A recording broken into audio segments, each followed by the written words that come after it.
et répéter sur différents sites. Ici, Ça au moins, on aura déjà Cette année, nous avons de la chance.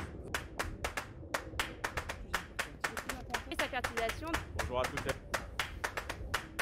Bonjour à tous. Ah, regarde, c'est pas mal.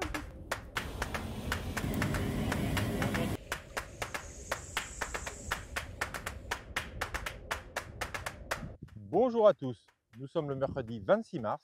Bienvenue pour ce nouvel AgroPlane vidéo. Nous sommes aujourd'hui dans le secteur nord et je serai accompagné de Nicolas. Bonjour Laurent, Nicolas Feignard, technico-commercial sur le secteur nord. Nous sommes ici à Froissy dans une parcelle de blé. Alors justement aujourd'hui Nicolas, qu'est-ce qu'on peut retenir pour le blé? Donc les blés sont entre le stade fin talage et le stade épi 1 cm. Actuellement, on commence à réfléchir à la régulation des blés. Déjà réfléchir à la nécessité de réguler ou pas, suivant les différents risques qu'on va évaluer. Le premier produit qu'on va pouvoir utiliser, c'est le Sicocel. C'est un produit qu'on peut utiliser à partir du stade épi 1 cm. On a cette semaine des conditions qui sont particulièrement bonnes pour utiliser ce type de produit. À partir du moment où le stade est atteint, que les températures minimum descendent pas en dessous de -1, qu'on a des températures maximum au minimum de 10 degrés voire plus, un ensoleillement et dans les 3 jours qui suivent des températures qui dépassent les 10 degrés, toutes les conditions sont réunies pour avoir une efficacité satisfaisante de ce produit. Nous sommes ici dans une parcelle d'orge de printemps. Laurent, que peux-tu nous dire sur cette culture? Alors les orges de printemps sont soit levées soit en cours de levée. Sur les orges de printemps en cours de levée, il faut continuer à surveiller les limaces, même si les conditions climatiques se sont améliorées, mais il faut vraiment continuer à surveiller. Et la deuxième chose, ça sera l'arrivée des pucerons en parcelle, parce que l'orge est très sensible à la virose. Donc les seuils de déclenchement sont soit 10% de pieds porteurs, soit une présence continue pendant plus de 10 jours dans la parcelle. Nous sommes à présent sur la plateforme Variété Colza du secteur nord, mais avant de parler de colza, on va faire un petit point sur la culture de la betterave. Donc les betteraves soient en cours de levée, voire levée pour les semis les plus précoces. On nous a remonté des dégâts de limaces dans certaines parcelles, donc c'est un ravageur à continuer de surveiller. Il y a les dégâts directs, mais aussi des dégâts indirects, puisque des betteraves sensibilisées avec des dégâts de limaces vont être plus sensibles en sélectivité avec les désherbages de post-levée. Le prochain ravageur à surveiller, ça sera les pucerons, car on a peu de solutions pour lutter contre les pucerons, donc il est important de pouvoir les détecter rapidement en parcelle pour pouvoir adapter correctement sa protection insecticide. Maintenant, on va parler de colza. Donc Nicolas, aujourd'hui, qu'en est-il dans les colzas? Que faut-il surveiller? Aujourd'hui, les colzas sont entre le stade inflorescence principale dégagée et boutons séparés.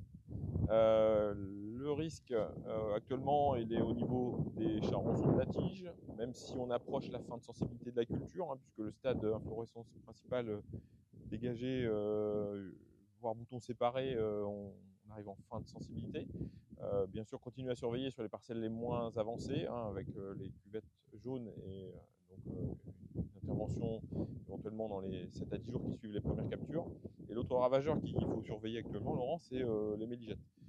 Les méligettes arrivent actuellement, on commence à en voir un petit peu. On voit aussi tout l'intérêt d'associer les colzas à des variétés très précoces à floraison comme le DK Hexavance et le KVS Miranos. On voit derrière nous d'ailleurs très bien la précocité floraison de ces variétés, puisqu'aujourd'hui les premières fleurs apparaissent et vont jouer tout leur rôle d'attractivité pour les méligettes. La méligette qui se nourrit de pollen va forcément aller du coup se nourrir directement dans la fleur et ne pas percer de boutons. Donc, par rapport à ça, bien sûr, suivez vos parcelles.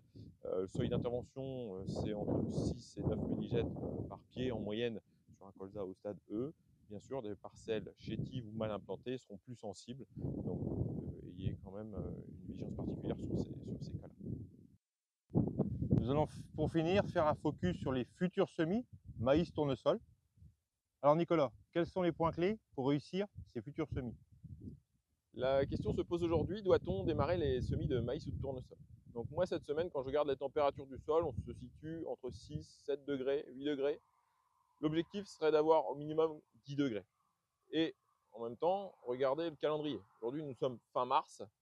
C'est vrai que le risque de semer en ce moment, c'est d'avoir des cultures qui vont végéter et qui vont être beaucoup plus exposées aux insectes du sol, aux corbeaux pour le maïs, mais aussi aux pigeons pour le tournesol. Soyez vigilants de semer dans un sol réchauffé, mais aussi avec des températures annoncées qui vont être plutôt en tendance à se réchauffer pour avoir ces cultures qui partent le plus rapidement possible et que ce risque soit écarté. Merci Nicolas. Pour plus d'informations, vous pouvez contacter votre technicien habituel ou consulter l'Agroplaine sur le site extranet de la coopérative. Je vous donne rendez-vous pour un prochain Agroplaine vidéo. Merci Nicolas. Merci Laurent. À bientôt.